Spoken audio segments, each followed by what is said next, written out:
Okay, so one of the things I love about these old GT cars, as you know, we kind of know them, these big old coupe style things, is the fact that, you know, originally they're designed to go across continents. And I know that, you know, not many people get the opportunity to do that, but living, being a Brit, an expat living in southern Spain, I actually do that journey quite a lot. And I've always, with all the cars I've had, you know, I think if you've seen in one of my other videos, I've said that, you know, I've owned 500 SECs and SELs and these kind of cars, and I've always used them into bikes with friends. We would go abroad and do these long journeys that these cars were designed for. And you know, I had a Porsche 928, which was great as well. That was another big GT car. I had the Series 4, one of those.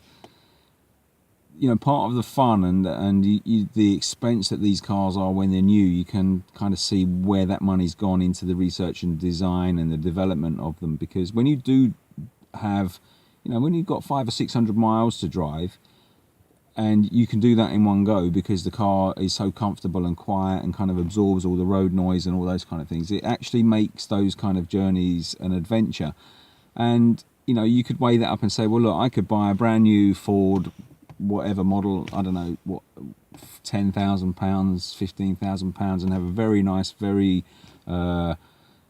easy to use car, which would do probably pretty much everything I want to do on a daily basis.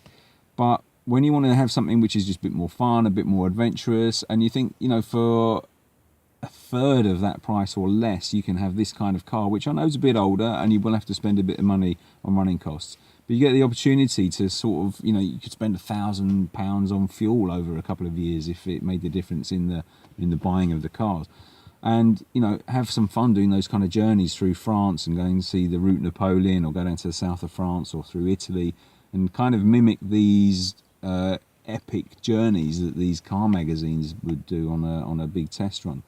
I personally love driving through Spain and up through France, and part of the fun and adventure is you kind of just take off, the car will do it. And so I've got a journey planned. I know over time these YouTube videos, they get uploaded and they become just part of the videos that you've got on your channel. But I shall be doing a journey in about 6 weeks back to the UK, so I'm going to take some video footage of that and share some of the experiences with you. And you know, if you're interested in finding out, you know, if there's something that you want to do and you're not sure about it, I mean, I've done those kind of journeys for about 20 years or more now.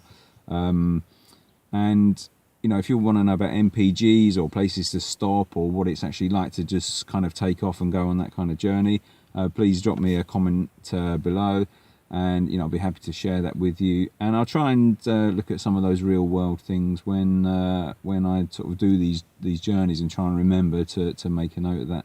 A lot of the driving is early morning or late at night, because I like to sort of do the first 1,000 miles in one go generally, and break the journey up, because it's about 24 hours driving to get through, you know, from where I am to where I go to in the UK.